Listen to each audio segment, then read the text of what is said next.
Yeah, absolutely. Thanks, Jane. So hi, everybody. My name is Jennifer Duff. I'm an associate with DNA Studios. I'd also like to introduce Erin McDonald, who's the Director of Development with Triovest. He's the owner of the land. Triovest is a Canadian real estate company who's committed to creating exceptional properties that enhance communities. So our goal tonight is to provide you with information related to the recent land use amendment submission, share project details, and answer any questions or discuss any concerns that you have. So for anyone who's not familiar, the lands are located at the corner of 4th Street and 8th Avenue, which are directly north of the National Music Center. The site is currently being used as a surface parking lot on the west portion and is undeveloped on the east portion. These lands provide a great opportunity for mixed-use development in a location surrounded by community amenities and great access to transit. The site is very close to the City Hall LRT station, as well as the future Green Line LRT station on 11th Avenue. The location is walkable, rich with amenities, and this development is supported by overarching policies in the East Village ARP, the Greater Downtown Plan, and the Municipal Development Plan. The vision for the site is a high-density mixed-use development that will contribute to the vibrancy of the existing community. The development will add more housing in the Greater Downtown and will bring energy and activity into a key East Village location.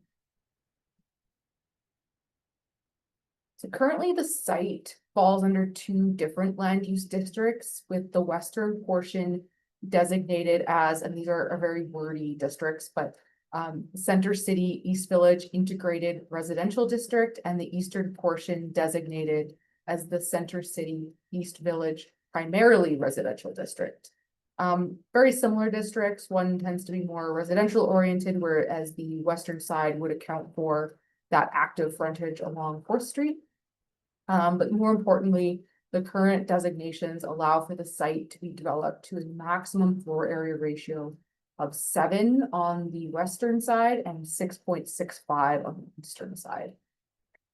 The proposed land use amendment will increase that maximum floor area ratio to 10 to accommodate a development with higher density, and that'll be through a direct control district, which is based on one of the existing districts, which is the East Village Integrated Residential District, which will have a similar intent to the existing districts to allow for that mixed use development with a residential focus, but having some active spaces along 4th Street. And then one thing to note, a minor amendment to the East Village ARP is required to support this increase in density. Here are some preliminary massing concepts, just to give you a better idea of scale of the development. They are currently proposing 2 towers with a shared podium, which would also have underground parking. And this first view is looking south down 4th Street. So you can actually see the arch of the music center in the background. And then this is a more of an aerial view, kind of looking southwest at that proposed development. You can kind of see the library in the background as well. And then finally, here's a view also looking south down 4th Street, but looking more at the street level and demonstrating where those active uses like restaurants, cafes, or shops could be located. Through our engagement process, we've reached out to various interested parties directly and have also promoted this information session through signage. Additionally, there will be an online feedback option that I will share at the end of the presentation where you can provide feedback or answer questions. Next steps for the project, we are waiting to receive the city's detailed review comments, and we anticipate getting those shortly.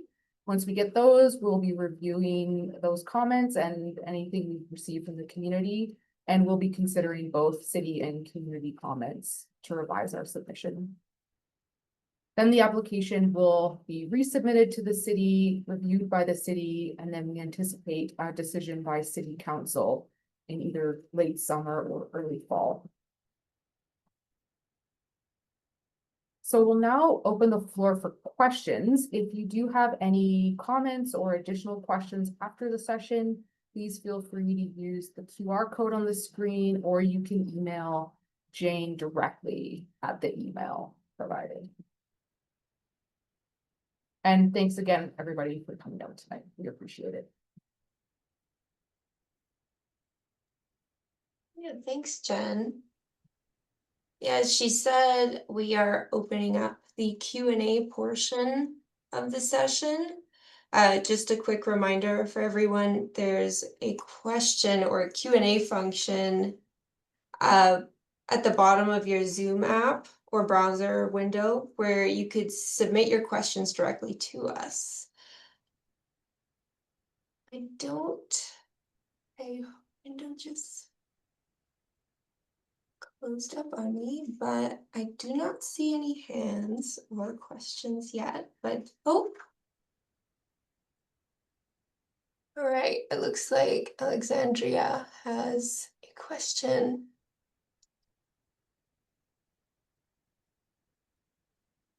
Yeah, go ahead, Alexandria. Hi, I hope you can hear me. I wanted to find out what is the density?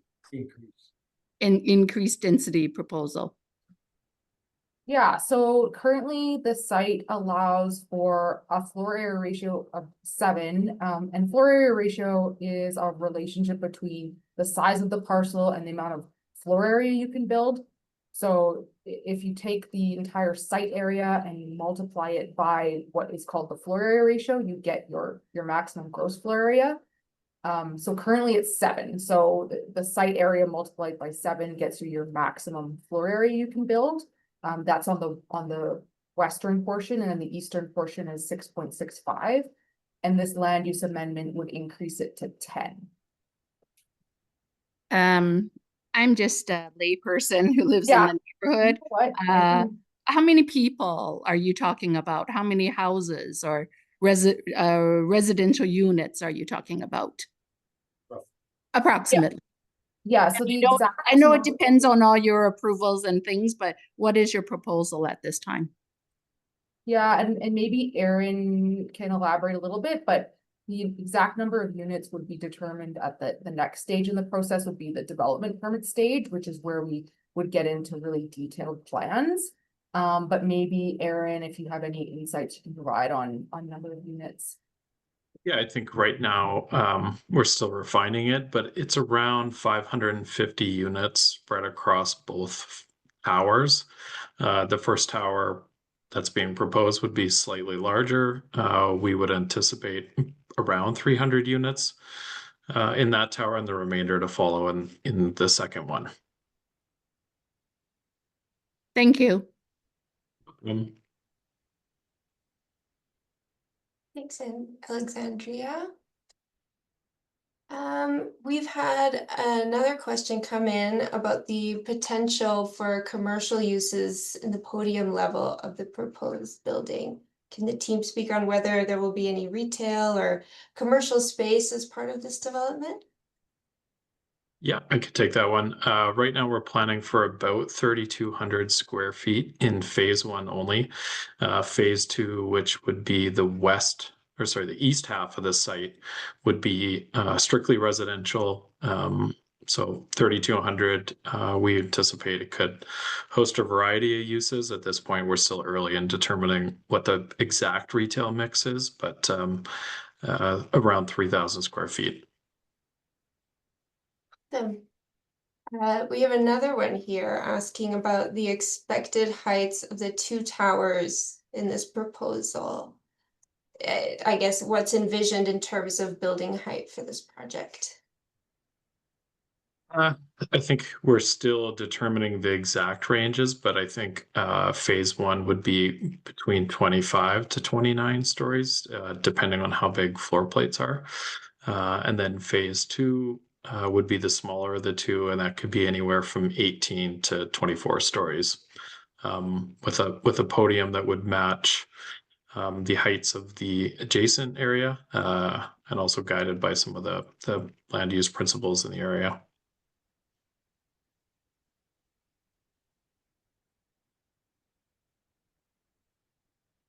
So, we just got another question.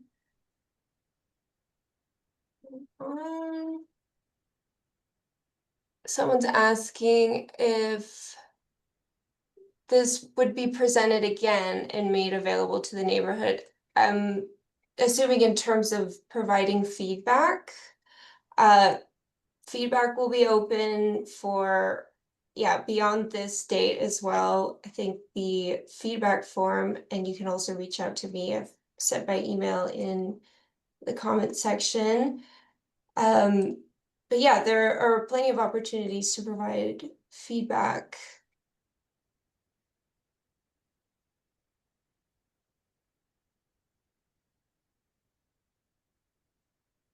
But yeah.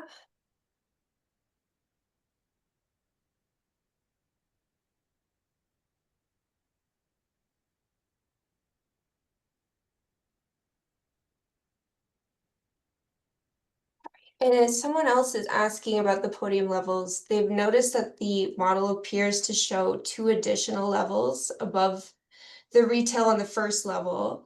Could the team clarify whether these upper podium levels are intended for office space, above grade parking, or another use? It would be strictly for residential, so no office, no above grade parking. Those are meant to be podium residential units.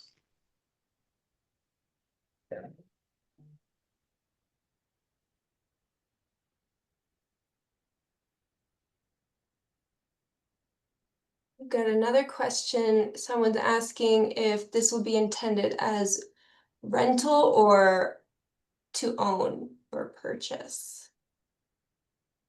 For right now, it's intended to be purpose-built rental.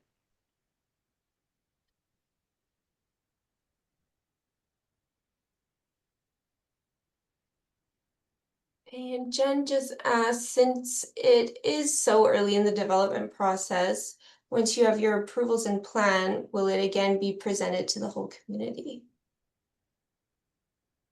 Yeah, maybe I can take that one. Certainly, it's still early in the process. We still have to go through the development permit, so that would entail a completely separate outreach program with much more detailed planning and another presentation to the community. So absolutely, we intend to be back in front of the community as this project continues. Yeah, so thanks for the question, Jen. Someone's asked what might make this proposal unique within the East Village area. I think unique is subjective, but we are very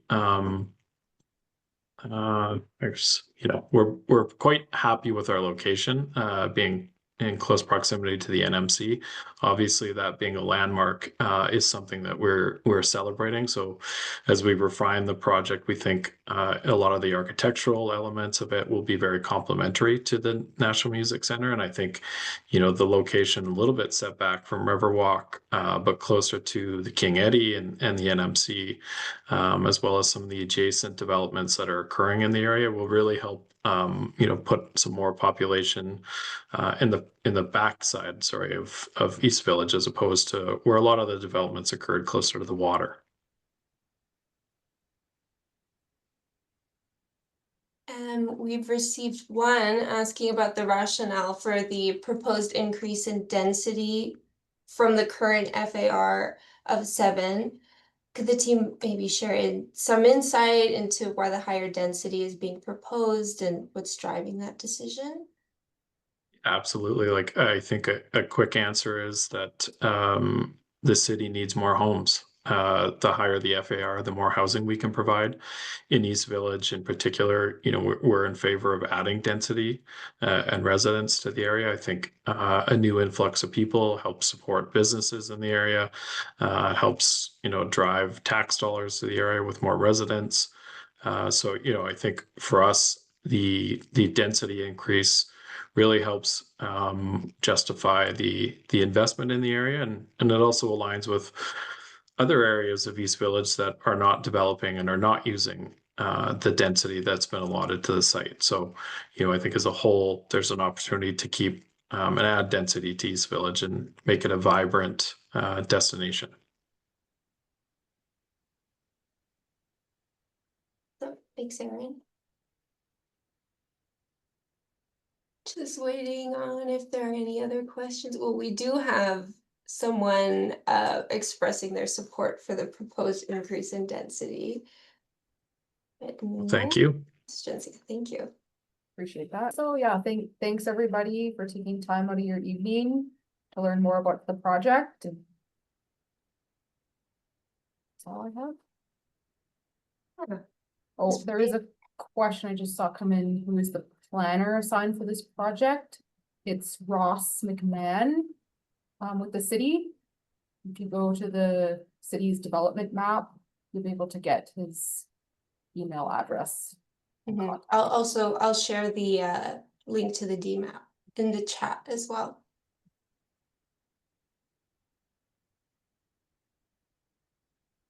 All right, well, yeah, thanks again, everybody, for attending our session and learning more about our project. And we hope you have a great evening. Yeah, take care, everyone.